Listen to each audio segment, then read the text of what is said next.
digeser supaya arus lalu lintas kita tetap berjalan, kawan-kawan. Baik, kawan-kawan. Karena mereka dari kita minta kepada Ibu KSOP untuk mundur saja. Karena apa? Tugasnya tidak melaksanakan fungsi kepengawasan sesuai dengan PP nomor 7 tahun 2021. Bahwa KSOP di sini harus melaksanakan, tidak mengerti, tidak tahu adalah aspirasi rakyat. Mereka butuh makan, butuh pakaian, butuh sekolah. Adanya korporasi ini perlu kita dukung, perlu kita yang seperti itu yang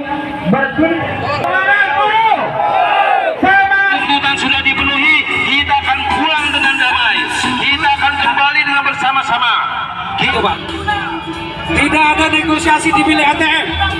Kita ketemu di dalam dengan Kepala KSOP. Tolong sampaikan dengan bapak-bapak polisi yang terhormat. Minta waktu. Ya, ini bukti demokrasi kita terhancur. Ini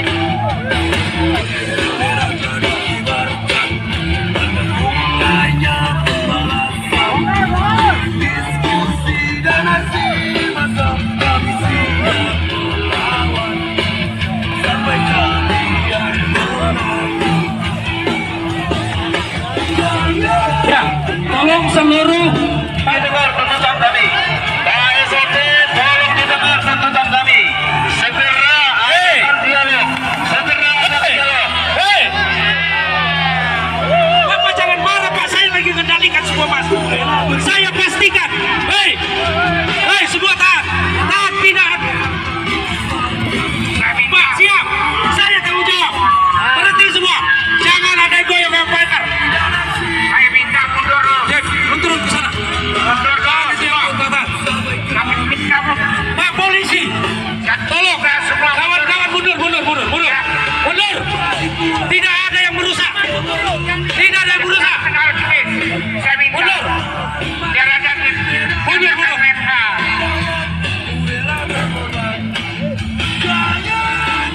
Pelatihan K3 bekerja sama dengan dinas koperasi, dinas yang sana punya hak dengan persyaratan yang sudah diselesaikan sesuai tuntutan undang-undangan dan peraturan.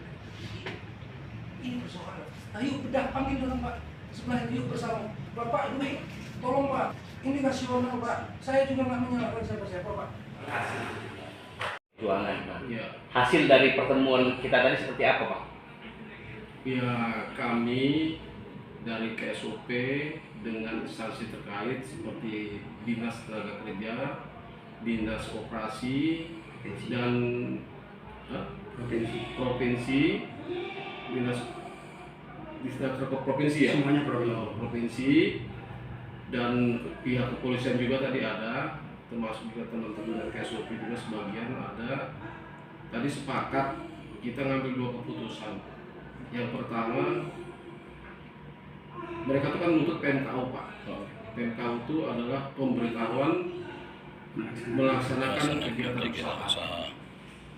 Jadi dengan adanya PMKU terbit itu, maka Koperasi Perjuangan Bersama ini bisa melakukan kegiatan di pelabuhan. Tapi sebelum terbit itu mereka tidak boleh melakukan kegiatan di pelabuhan. Maka mereka menuntut agar PMKU-nya di-upload atau diterbitkan. Nah, karena beberapa hal persyaratan yang belum terpenuhi, jadi kami tadi dengan beberapa instansi, yang pertama kesepakatannya yaitu ini masih dalam proses. Kedua, kami minta berkoordinasi dengan instansi pusat kementerian. Artinya ada Kementerian Koperasi, Kementerian Perhubungan, Kementerian Tenaga Kerjaan. Cuman mereka tidak mau, karena mereka menganggap semua persyaratan yang ada di sini sudah lengkap. Akhirnya negosiasi yang kami lakukan adalah membuat berita acara untuk mempertemukan kedua koperasi tersebut. Mereka setuju. Jadi itu. Kalau dari KSOP sendiri yang dinilai belum cukup persyaratan apa ya? Jadi ada persyaratan kompetensi.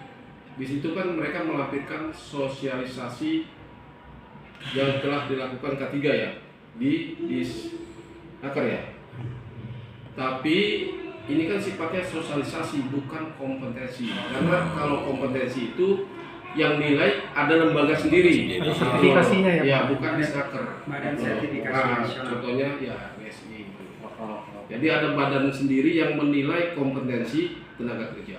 Artinya ketika mereka sudah memenuhi itu persyaratan lengkap. Kalau itu belum persyaratan lengkap, ya kami di KSOP juga tidak bisa apa-apa. Nah, dengan adanya TKBM yang kan ada 2 nih Pak, menjadi bermasalah nggak Pak ketika itu mereka melengkapi persyaratan itu? Ya kalau saran saya Pak, secara pribadi, pertama kalau ini dua-duanya disetujui, pertama mereka harus buat kesepakatan. Artinya tidak boleh saling ganggu dan menjaga keamanan dan kenyamanan pelabuhan Panjang selama bekerja di pelabuhan. Itu Pak mungkin. Kalau berdasarkan peraturan koperasi Pak, di satu pelabuhan itu cuma hanya ada satu koperasi yang ada. Apakah nanti tidak akan? Ya, jadi upaya kami ini kenapa kami coba mempertemukan. Siapa tahu ada solusi lain Pak. Dua-duanya sepakat untuk bersatu. Ya kan? Karena memang berdasarkan keputusan 2 Dirjen 1 Deputi bahwa satu pelabuhan satu koperasi. Kemudian juga ada surat dari DPRD Provinsi Lampung mengatakan satu pelabuhan satu koperasi. Jadi sekarang itu ya Pak yang kita upayakan, lebur dari mereka. Ya, Jadi coba kita melebur mereka apa permasalahan yang ada. Siapa tahu ada solusinya antara mereka. Karena yang namanya mencari rezeki ya, memenuhi kebutuhan ini harus ya kita minimal memberi solusi agar dua-duanya bisa berjalan dengan mencari kehidupan. Katanya masih dalam proses hukum itu seperti apa Pak? Kalau di pengadilan itu terkait dengan TKBM yang existing. Mereka menuntut ya Pak Dwi ya agar TKBM ini di apa istilahnya tidak sah lah. Tidak sah. Nah, Dari aku ya. ya, tidak terkait dengan PMK. Terus yang izin Pak Gavin nambahin berkenaan dengan kantor KSOP ini turut tergugat 2 sesuai dengan surat gugatan mereka terbulan September awal atau Juli akhir ya, bahwa kantor jadi yang turut tergugat ini ada 5 instansi. Yang pertama adalah Kementerian Koperasi, yang kedua Kepala Kantor yang pertama adalah Menteri Koperasi, yang kedua adalah Kepala Kantor KSOP kelas 1 Panjang, yang ketiga Kepala Dinas Tenaga Kerja Kota Bandar Lampung, yang keempat itu Kepala Dinas Koperasi Kota Bandar Lampung, yang kelima itu notaris yang mengesahkan ada perubahan anggaran pada tahun 2019. Nah itu proses pengadilan sedang berjalan. Kami sudah masuk di tahap replik, namun dari pihak penggugat belum memberikan suatu jawaban dari replik tersebut, sehingga proses pengadilan ya berjalan gitu. Berjalan. Kalau kami itu tadi sesuai yang disampaikan tadi, kita masih menganut pada surat keputusan bersama 2 Dirjen bahwa hanya diakui hanya satu Koperasi. itu gitu.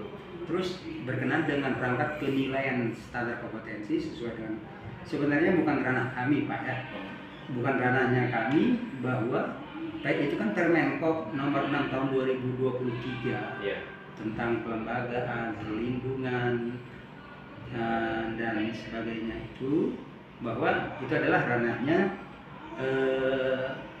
koperasi. Namun di situ berbunyi perangkat daerah melakukan penilaian minimal pertama keanggotaannya, yang kedua adalah kompetensinya. Jadi setiap guru itu harus melampirkan standar kompetensi. Terus yang terakhir itu adalah masalah potensi volume kegiatan bongkar muat yang ada di pelabuhan Panjang. Terkait aksi demo yang dilakukan TKBM Perjuangan, mereka kan menuntut PMKU ya, surat itu. Nah, kita dari pihak TKBM sendiri seperti apa Bang menanggapi aksi mereka, Bang? Kalau bicara mengenai tentang PMKU, semua otoritasnya, kewenangannya ada di KSOP. Akan tetapi proses ini lagi dalam proses persidangan.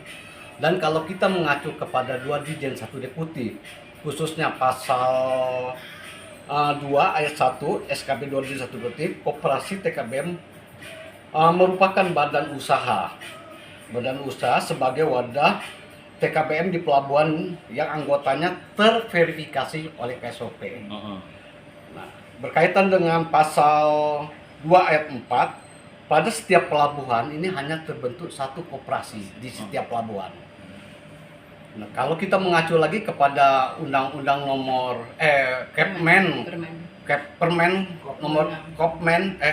Koperasi